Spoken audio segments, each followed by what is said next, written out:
আজকে আমি আলোচনা করব ধর্ম বলতে কি বোঝায়। তো চলো তাহলে আলোচনা শুরু করা যাক। ধর্ম শব্দটি এসেছে একটি সংস্কৃত শব্দ ধাতুর সঙ্গে মন প্রত্যয় যোগ করে, যার অর্থ হলো ধারণ করে রাখা বা ধরে রাখা। ধর্মই আমাদের সকলকে ঐক্যবদ্ধ করে রাখে বা ধরে রাখে, অর্থাৎ ধর্মই এই গোটা বিশ্ব প্রকৃতিকে ধরে রেখেছে বা ধারণ করে রেখেছে। ধর্মের লক্ষ্যই হলো ঐক্যবদ্ধ করা বা ইউনিটি তৈরি করা। ধর্ম কখনোই ডিফারেন্স বা ভেদাভেদ শেখায় না। অর্থাৎ তুমি ধনী না দরিদ্র, উঁচু না নিচু, নারী না পুরুষ, হিন্দু না মুসলমান ইত্যাদির মধ্যে কোনো ভেদাভেদ শেখায় না। ধর্ম শেখায় আমরা সকলেই এক, আর তা হলো আমরা মানুষ। আমাদের মধ্যে মানবতা রয়েছে অ্যাজ এ হিউম্যান বিং, আর তাই অনেকেই মানব ধর্মকে শ্রেষ্ঠ ধর্ম বলেছেন। তো যাই হোক, এই ধর্ম শব্দটি উচ্চারণ করতেই আমাদের মনের ভেতর অনেক রকম ভাবনা চিন্তা ভেসে ওঠে, কেননা এই ধর্ম শব্দটির অনেক অর্থ বা সেন্স আছে।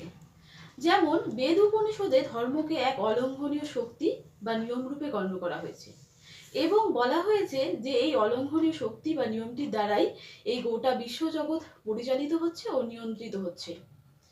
ঋগ্বেদে এই অলঙ্ঘনীয় শক্তি বা নিয়মটিকেই ঋত বলা হয়েছে। ধর্ম শব্দটিকে আবার কখনো বস্তুর অন্তর্নিহিত গুণ বা স্বভাব অর্থে ব্যবহার করা হয়েছে।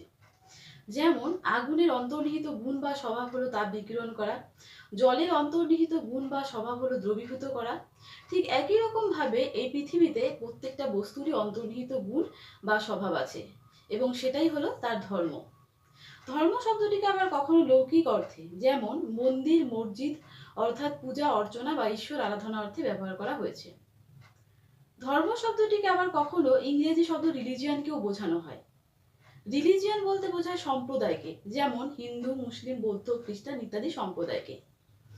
কিন্তু ভারতীয় নীতিশাস্ত্রে বা দর্শন শাস্ত্রে ধর্ম শব্দটির অর্থ এগুলো নয়। ভারতীয় নীতিশাস্ত্রে বা দর্শন শাস্ত্রে ধর্ম শব্দটির অর্থ হলো সদ্গুণ বা সদাচার, অর্থাৎ এথিক্স বা মোরালিটি বা মোরাল ল।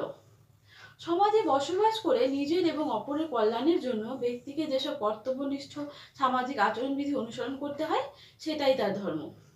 আর এই অর্থে সদ্গুণ বা সদাচার অর্থাৎ এথিক্স বা মোরালিটি বা মোরাল ল, অহিংসা ক্ষমা ইত্যাদি হলো প্রকৃত ধর্ম। গীতাতেও একই কথা বলা হয়েছে যে কর্তব্যনিষ্ঠ সামাজিক আচরণবিধি হলো ধর্ম, অর্থাৎ নিঃস্বার্থভাবে বা নিষ্কামভাবে সর্বভূতের কল্যাণ সাধনের মধ্যে বা সমস্ত জীবের কল্যাণ সাধনের মধ্যেই প্রকৃত ধর্ম নিহিত রয়েছে। আর এইভাবে জীব সেবার মাধ্যমে ঈশ্বর সেবা হয়ে যায়, কেননা প্রত্যেকটা জীবের মধ্যেই ঈশ্বর বাস করেন।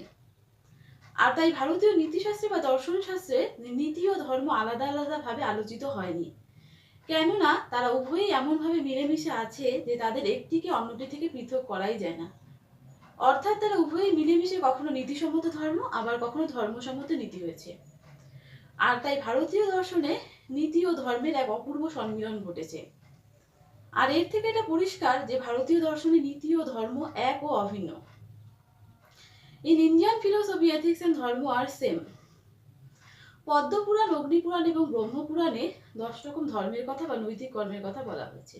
যেমন অহিংসা ক্ষমা ইন্দ্রিয় নিগ্রহ সম্বাদম দয়া শৌচ দান সত্য তপস অস্তেয় এবং জ্ঞান। এই 10টি ধর্মের মধ্যে অহিংসাকেই শ্রেষ্ঠ ধর্ম বলা হয়েছে, কেননা অহিংসাই হলো সকল ধর্মের মূল কথা। বৌদ্ধ ও জৈন দর্শনেও অহিংসাকে শ্রেষ্ঠ ধর্ম বলা হয়েছে। বুদ্ধ বলেছেন, যিনি কর্মে বাক্যে এবং চিন্তায় অর্থাৎ জীবনে সর্বক্ষেত্রে অহিংস নীতি পালন করেছেন তিনিই প্রকৃত ধার্মিক। আর তাই ভারতীয় দর্শনের মতে এই প্রকার সৎপথে জীবনযাপন বা নীতিনিষ্ঠ জীবনযাপনই হলো আমাদের প্রত্যেকটা মানুষের পুরুষার্থ বা কাম্য বিষয়। তো আজকের আলোচনা এই পর্যন্তই। ভিডিওটি যদি ভালো লাগে চ্যানেলটিকে অবশ্যই সাবস্ক্রাইব করুন। এরপর দেখা হচ্ছে পরবর্তী ভিডিওতে।